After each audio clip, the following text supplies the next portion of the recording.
Assalamualaikum warahmatullahi wabarakatuh.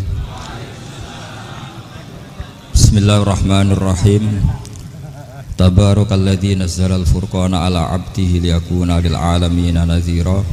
Allahumma shalli wa sallim ala sayyidina Maulana Muhammad wa ala alihi wa sahbihi asma'in. Nama ba'du. Semua pengurus PBNU yang saya hormati, semua habaib, semua ulama yang saya hormati, wabil khusus Kiai Haji Abdul Manan, Ketua Lembaga Dakwah PBNU, yang meskipun mondoknya hanya 3 bulan ini sebetulnya problem, sehingga saya kesini ini sebetulnya tidak pernah merasa ibadah. Ini bukan dakwah, ini show dakwah. Jadi yang namanya dakwah itu ya orang-orang di kampung nggak bisa ngaji, diajarin ngaji. Seperti saya di Jogja, di Rembang. Kalau ini show dakwah. Dan ini ada agak kesalahan karena mondoknya hanya 3 bulan. Jadi tidak bisa bedakan mana dakwah, mana show dakwah. Ini jelas show itu. Mungkin yang benar-benar dakwah yang sekarang sedang bikin masjid di pedalaman Kalimantan, pedalaman Sulawesi, atau saudara-saudara kita yang di Korea. Saya kemarin di Korea itu dakwah betul. Kalau ini agak-agak tontonan. Ya tapi masih bagus lah melihat wajahnya habib ulama itu ibadah. Tapi begini ya, yang jelas saya berharap sekali saya diundang sekali ini saja, jangan diulang. Karena mencintai ulama itu baik, tapi ngatur ulama itu dosa. Ini murah. Jadi ini harus dicatat. Jadi Imam Malik itu kalau diundang tuh marah, meskipun yang undang tuh seorang raja zaman itu, Harun ar-Rasyid. Beliau minta supaya Imam Malik baca Muwatta di istana untuk anak-anaknya, padahal seorang presiden mau ngajari anak-anaknya. Imam Malik marah, masyhur gitu. Al ilmu yu'ta la ya'ti. Ilmu disowani, ora kok ilmu yang sowan. Di mana-mana timba itu ke sumur apa sumur yang ketimba? Timba ke sumur. Ini agak kecelakaan. Pakai air pump. air pump katanya. Sudah banyak air. Sehingga saya kata orang banyak itu di SK-kan PBNU, tapi itu tidak pernah saya pikir. Karena saya melakukan kebaikan itu sebelum dapat SK. Saya ngajar sebelum dapat SK, saya dakwah di mana-mana sebelum dapat apa? SK saya langsung minallahi ta'ala, dari Allah ta'ala. Jadi kalau PBNU niatnya ikrar bahwa orang yang sudah manfaat diangkat, itu saya terima. Tapi kalau merasa ngangkat saya, tak lawan di pengadilan. Karena saya sudah jadi kiai sebelum diangkat PBNU. Ya ini saksikan ya para muhibin saya. Jadi kalau SK itu ikrar, ngakui kalau Gus Bak manfaat, saya terima. Kan hanya ikrar saja, Pak. Tapi kalau merasa ngangkat dari bawah ke atas itu tak lawan sampai apa? Pengadilan, sampai di akhirat. Tersangkanya ya yang sedang jabat sekarang. Tapi saya yakin enggak. Kiai Miftahul Ahyar itu orang alim karena alumni Sidogiri dan menantunya Syekh Duki. Di antara gurunya itu pernah mbah mertua saya, karena istri saya orang Sidogiri. Beliau juga besanan sama keluarga Lasem. Saya ini Durriyah Lasem. Pak Said Akil juga orang alim, mbah-mbahnya juga orang alim. Baru kemarin nyocokkan nasab sama saya. Buyut-buyutnya beliau itu adik buyut saya, pernah cocokkan sama saya. Gus, saya sama saya tua mana? Tua saya, buyut kamu adik buyut saya, kata saya gitu. Tapi saya tetap hormat sama beliau karena ya pernah sepuh umurnya setidaknya. Jadi saya ulang lagi, ngaji seperti ini itu sebetulnya lebih ke show, pertunjukan. Supaya pertunjukan ini tidak dosa, saya isi ngaji betulan. Tapi jangan diulang. Karena saya biasa ngaji rutin. Saya di Jogja tafsir Jalalain sudah juz 23. Pernah khatam hikam. Sekarang Nashahul Ibad separuh. Saya ngaji di Sidogiri Itkon, di Sarang Balaghatul Quran, di Hajen Lubul Usul, tapi sarahnya yang Thariqatul Usul, sarahnya Mbah Sahal Mahfud. Jadi baru di sini ngaji bersaing sama orang yang mondok berapa? 3 bulan. Ini masalah. Masalah. Gak boleh mondok itu harus buat tulis zaman. Tapi ya tidak apa-apa, mungkin laduni ya. Jadi kalau mondok cepet itu kemungkinannya apa? Lah dunia. Begini, tapi saya tertarik apa yang dikatakan Kiai Haji Abdul Manan tadi menyangkut kalimat tauhid. Saya ngaji di mana-mana bilang, kalau ngaji itu yang tahqiq itu detail. Detail itu bahasa Arabnya tahqiq. Jadi kita misalnya berpikir secara jernih, orang yang kafir 70 tahun itu pasti menjadi muslim karena melafadzkan la ilaha illallah. Dan itu bi ijma'il ulama. Semua ulama mengatakan demikian. Saya ulang lagi, itu bi ijma'il ulama. Karena mansus di Quran ada ayat kulil ladina kafaru iyantahu yughfar lahum ma qad salaf. Kalau orang yang kafir 70 tahun bisa dihilangkan kekafirannya hanya dengan kalimat la ilaha illallah Muhammadur Rasulullah. Berarti kalimat ini statusnya apa? Penghilang kekafiran, apa? Penghilang kekafiran. Lalu ada kelompok yang mengatakan gara-gara kalimat la ilaha illallah dan pegang patok nisan itu orang menjadi kafir. Ini kan jadi paradok. Lafat yang kita statuskan sebagai penghilang kekafiran dengan lafat yang sama orang menjadi kafir. Itu nggak ketemu nalar. Mbok nalar paling apapun tetap nggak ketemu. Kecuali tadi ya dalilnya pokok yang ngotot tadi. Itu memang kacau itu. Tapi alhamdulillah mereka insya Allah ya sadar. Kamu jangan bayangkan mereka tidak sadar terus. Berarti kamu doanya jelek.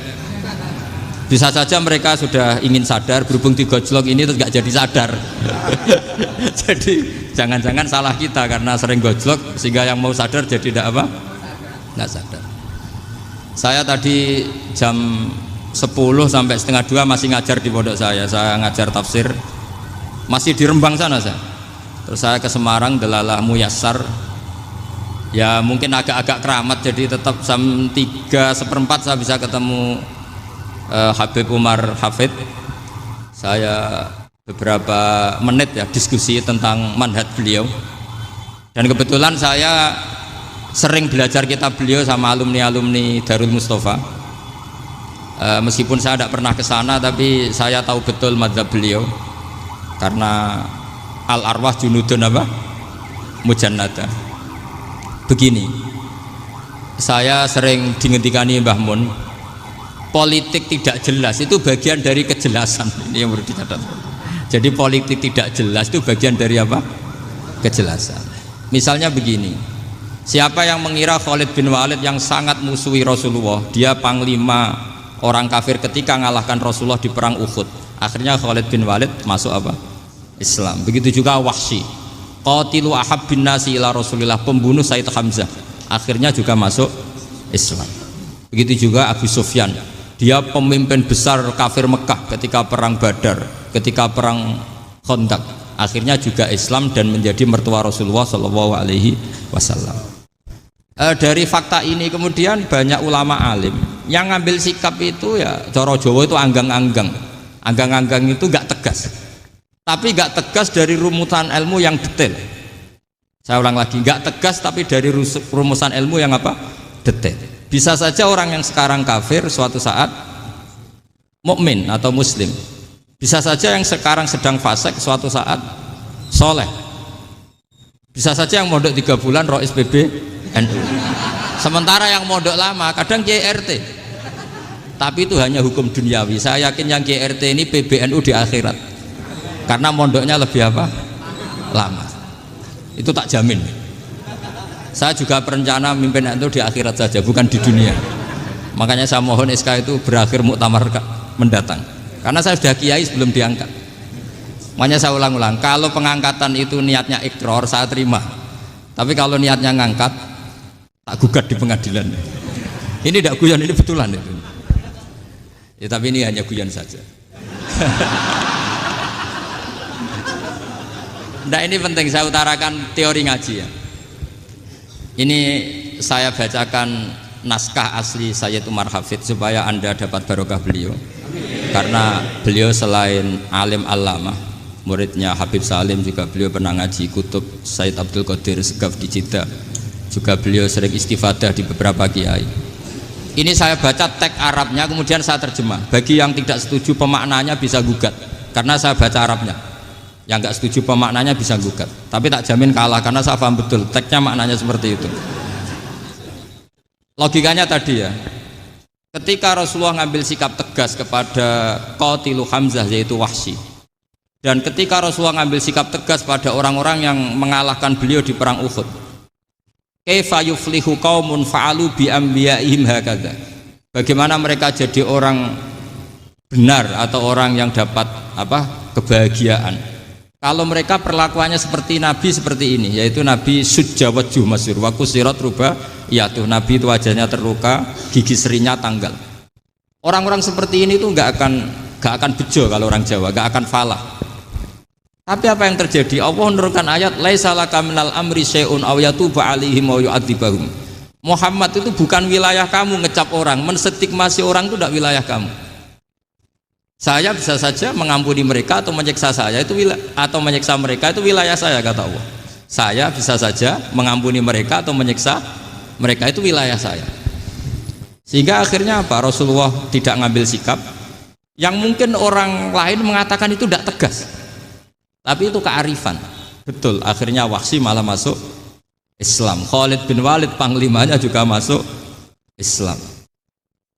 Dan beberapa orang kafir juga masuk Islam, termasuk mimbenihim, ketuanya yaitu Abu Sufyan. Ini penting saya utarakan. Makanya ini saya baca pembenaran dari konstruksi pikiran tadi. Nah ini supaya khas. Ini khasnya orang mondok 10 tahun ini. Jadi ini tak baca ini. Nah, biar jelas ini nanti tagnya persis ya, tidak saya rubah. Ini di kitabnya Habib Umar Hafid, namanya itu Taujihun Nabi Limardoti Bari. Kalau diterjemah ya mengarahkan orang yang sadar, Nabi itu orang yang sadar ya, sampai ini termasuk orang yang sadar, Limardoti Robbi, menuju mendapat ridho Tuhan atau Allah Subhanahu wa Ta'ala. Saya baca tagnya ini di halaman 179. Ini tidak ada yang saya rubah, tidak saya kurangi. Bismillahirrahmanirrahim. Fala buddha an nuwattina qulubana ala annana khodamatu ahli hadal qaul wa yattali Allah min qulubina annana na'taqidu imkaniyata ayyasfa'a fi ahadina yaumal qiyamati man huwal ana kafirun yuslimu faya'lu sya'nu indal haqqi fayakunu sababan li kholasika fil qiyamah yumkinu dzalik. Jadi kita para dai, para kiai itu adalah khodamatu hadal kaun. Kita ini adalah pelayan alam raya ini yang selalu berharap alam ini akan lebih baik. Orang yang sekarang sedang kafir bisa saja nanti yang nyafaati kamu di akhirat, yaitu mereka masuk Islam lalu Islamnya lebih serius, akhirnya punya hak syafaat. Sementara kamu Islam mulai kecil tapi biasa-biasa saja seperti ini, mulai dulu ngaji terus sama Ki Abdul Manan, nggak pernah yang ngisi ngaji, itu artinya nggak ada perkembangan. Makanya saya nggak ingin ngaji lagi karena saya ingin perkembangan Anda nanti tukang mengisi, bukan yang diisi. Kalau saya nanti ngaji lagi di sini artinya Anda kalau tetap mendengarkan itu tidak ada perkembangan. Pantes saja semulang Gus Bahak sampean sing ngaji. Sekali-kali ada perkembangan, saya ngaji sampean yang mulang, itu bagus itu. Meskipun itu perkembangan yang menyesatkan.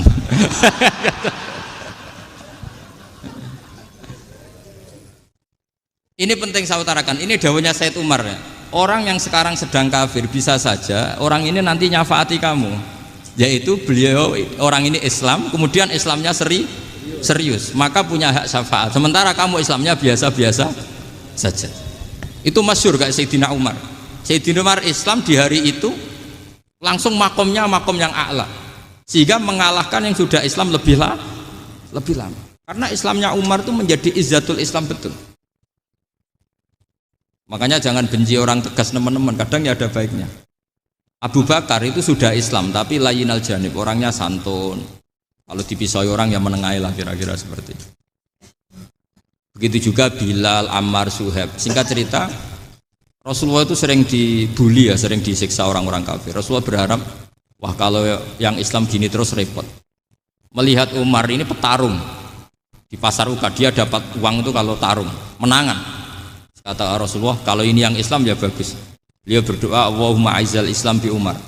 Itu kira-kira 2 hari dari doa beliau, Umar masuk Islam. Itu pertama masuk Islam itu orang-orang kafir diparani. Kalau kamu ganggu Rasulullah Muhammad tak bunuh. Semenjak itu orang kafir yang gentenan sembunyi.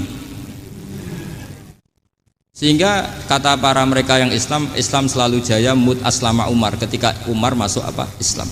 Itu dalam satu hari Islam itu Rasulullah sudah ngendikan Umar yang Islam sehari ini imannya kalau ditimbang separuh ahli dunia masih unggul sama Islamnya Umar. Nah bisa saja seperti itu. Jadi saya minta sama teman-teman yang mencintai ilmu, tidak tegas itu bagian dari ketegasan dalam ilmiah. Karena kita ini tidak mengendalikan dunia, tidak mengendalikan hidayat, hanya Allah piyambak yang ngasih apa? Hidayat. Maka sikap kita laisalaka minal amri syai'un aw yatuba alaihim aw yu'adzibahum. Rasulullah yang ahabbul khalqi ilallah saja tidak boleh tegas karena semuanya potensi itu ada. Cuma kita tegas dalam kebenaran saja, tapi nggak perlu tegas dalam mengawal kebenaran. Kenapa demikian? Karena Islam ini agama yang akan dijaga Allah ila yaumil. Yang jaga Islam bukan PBNU, bukan PP Muhammadiyah, bukan kiai. Yang menjaga Islam namun Allah Subhanahu wa taala. Makanya Sayyidina Umar itu kalau disuruh mikir Islam itu nggak mau betul. Masyhur itu dalam tarikh-tarikh. Umar mimpin itu sukses, banyak futuhat. Singkat cerita akhirnya orang tuh kelangenan, wah kalau Umar meninggal kayak apa. Sehingga Abdullah bin Umar setiap jalan-jalan tuh dibully. Kalau sekarang dibully, ya Abdullah bin Umar, bapak kamu itu gimana? Sudah sepuh mau meninggal kok tidak suksesi. Kalau saja ada orang penggembala kemudian meninggalkan kambingnya di hutan, kamu anggap orang yang mudoyik enggak, menyia-nyiakan kambing itu enggak? Ya iya, kata Abdullah bin Umar. Apalagi amru hadil umat ini mau ditinggal gelanggang, nanti suatu saat Umar meninggal. Mbok ya suksesi supaya jelas. Logika itu diaturkan ke Umar radhiyallahu anhu, ke Sayyidina Umar. Pertama Umar agak tertarik dengan logika itu. Lama-lama beliau marah. Tidak jadi. Saya tetap tidak akan istikhlaf, tidak akan suksesi. Dan saya tidak akan mikir Islam katanya. Islam akan diurus oleh Allah Subhanahu. Terus beliau ngendikan, Islam ini jalan ketika ditinggal Abu Bakar. Bahkan ketika ditinggal ahabbul khalqi ilallah akramul khalqi indallah, yaitu Rasulullah Muhammad sallallahu alaihi wasallam. Coba Islam dulu dipimpin Abdul Qadir ketua wali, dipimpin wali songo, dipimpin orang top-top. Sekarang dipimpin mondok 3 bulan jalan. Karena Islam yang ngatur Allah Subhanahu wa taala. Jadi ini penting. Loh coba ustadz tuh banyak yang nggak bisa ngaji loh. Tapi ya laku ya nggak masalah. Loh saya kemarin di Korea seminggu. Itu TKI jadi khotib, ada yang jadi mufti, ada yang jadi suriah. Itu ada yang di sana jadi suriah, pulang ke kampung angon kambing lagi. Loh itu teman saya kenal. Iya suriah Korea tapi. Artinya gini, bahkan masjid semua yang di Korea itu didirikan oleh TKI dan TKW. Mereka digerakkan Allah untuk mikir agama, karena agama ini milik Allah. TKI saja mikir. Makanya ini penting, yo dakwah tapi tauhidnya sing kenceng, jangan dakwah kenceng tauhidnya kendor. Itu bahaya betul. Saya ulang lagi ya, ini dawuh Habib Umar. Jadi kata beliau, fala budda an wattina qulubana. Kita harus yakin seyakin-yakinnya bahwa semua kemungkinan itu mungkin. Makanya masyhur dalam tarikh ketika kafir Quraisy mau disiksa oleh para malaikat karena mereka sering menyakiti Nabi, kata Nabi gimana? Jangan. Saya berharap kalau bapaknya tidak mukmin, suatu saat anaknya mukmin. Masyhur dalam tarikh. Musuh Nabi besar siapa? Walid bin Mughirah. Punya anak Khalid bin Walid. Abu Lahab punya anak Darrah, itu mukminah yang baik. Abu Jahal punya anak Ikrimah, itu mukmin yang baik. Di Indonesia lebih hebat lagi. Bapaknya ra iso maca Quran, anaknya hafid. Bapaknya Utun Ratamat SD, anaknya jadi dekan. Di Indonesia banyak orang nggak siapa-siapa, anaknya jadi presiden, anaknya jadi menteri. Artinya jangan karena bapaknya kafir kamu nganggep anak turunnya pasti selalu kafir. Teori itu sudah salah zaman Rasulullah. Yaitu Walid akhirnya punya anak Khalid, Abu Lahab punya anak Darrah. Terus siapa? Abu Jahal punya anak siapa? Ini penting saya utarakan karena dakwah kalau terlalu semangat, nanti kalau menghilangkan tauhid bahaya. Tetap innal huda. Uni Soviet kayak apa? Mengkooptasi negara-negara sekelilingnya sampai jadi Zuni. Tapi apa yang terjadi? Uni Soviet yang runtuh, persemakmurannya semua rata-rata jadi negara apa? Islam, kayak Uzbek, kayak Ceknya, kayak apa-apa. Karena agama ini diurus Allah. Sehingga kalau tapi kamu ngitmai agama nggak apa-apa. Makanya istilahnya Habib Umar khodamah itu pelayan, nggak apa-apa. Kita ngitmai agama itu nggak apa-apa. Dengan ngitmai terus mikir nggak apa-apa. Tapi jangan mikir yang merasa kalau kita mati, wah nanti agama ini kukut karena saya mati. Kamu itu siapa? Agama Islam ini tidak pernah dipasrahkan kamu. Diurus oleh Allah Subhanahu wa taala sendiri. Sehingga ketika Wali Songo meninggal, agama ini tambah kuat sampai sekarang. Kecil saya itu kalau pengajian susahnya bukan main, harus izin sana sini. Sekarang setiap pengajian polseknya datang, polresnya datang, nggak ada intel, nggak ada apa. Padahal kiai dulu sama kiai sekarang itu kira-kira alim mana? Alim kiai dulu. Mbah Hasyim Asy'ari itu ngarang kitab sampai dibaca di Yaman. Saya sering baca juga kitab beliau, Risalatu Ahli Sunnah wal Jamaah. Kiai sekarang mau terjemah aja kadang salah memahami. Tapi ya Islam tetap jalan karena Islam ini dikawal, dijaga oleh Allah Subhanahu wa taala. Maka kalau dalam cerita tarikh sirahnya Ibnu Ishaq itu, tauhid itu penting. Beliau cerita begini. Sayyid Abdullah itu namanya Abdullah bin Abdul Muthalib. Kita tahu kenangannya Rasulullah terbanyak itu bukan dengan Sayyid Abdullah tapi dengan Sayyid Abdul Muthalib, dengan mbahnya. Karena Nabi itu mulai kecil dirawat oleh siapa? Mbahnya. Yaitu yang disebut Nabi ketika 2 bulan kan abahnya sudah meninggal. Ya saya baca ya, pakai bahasa Arab biar jadi bid'ah. Nanti kalau bahasa Indonesia ada bid'ah. Tidak betul. Diba atau berjanji sebenarnya itu kitab sejarah, berhubung dibaca bahasa Arab terus kayak mantra. Terus yang belakang mau nyenggai soleh aleh, sehingga kubu sebelah bilang tuh khurafat dan bid'ah. Coba diterjemah ini, coba nanti saya baca bahasa Arab. Walamma tamma min hamli syahroni ala masyuril aqwalil marwiyatu fiya bil madinati abuhu abdullah wa kana qad istaza bi akhwalihi bani adi minat taifatin najariyah wa makatha syahron saqiman yu'anu nasukmahu wasakwa. Terus di pojok sana bilang soleh aleh. Pasti kubu sebelah yang liwat, wah itu khurafat bid'ah karena dianggap mantra. Padahal artinya coba sampean baca bahasa Indonesia. Ketika hamil Rasulullah umur 2 bulan, abahnya meninggal di kota Abwa. Kota Abwa adalah kota keluarga besar ibunya Sayyid Abdullah. Kebetulan pas ke sana beliau sakit sampai 1 bulan dirawat. Bid'ahnya di mana kalau diterjemah? Wong itu kitab tarikh. Makanya saya nggak tahu yang membid'ah-bid'ahkan tiba itu karena tadi. Tapi sampean juga ikut salah karena nyenggai sholawatan tok itu. Jadi makanya saya bilang tadi kalau bahasa Arab bid'ah, kalau sudah terjemah tidak bid'ah karena kelihatan kalau itu hanya kitab tarikh. Loh, coba bid'ahnya di mana? Wa ba'du fa'aqulu wa Muhammad bin Abdullah bin Abdul Muthalib bin Hasyim. Itu kalau diterjemahkan, kamu harus tahu siapa nama Muhammad. Muhammad punya abah siapa? Rasulullah Muhammad Abdullah. Punya abah siapa? Abdul Mut. Punya abah siapa? Hasyim. Coba baca gitu di kubu sebelah. Oh iya gitu. Berhubung baca bahasa Arab. Wa ba'du fa'aqulu wa Muhammad bin Abdullah bin Abdul Muthalib bin Hasyim. Jadi itu hanya salah baca saja itu. Maksudnya salah yang hukumi, bukan salah yang baca, salah yang apa? Hukumi. Sayyid Abdullah ini orang yang tauhidnya sangat kuat. Sayyid Abdul Muthalib lebih kuat lagi.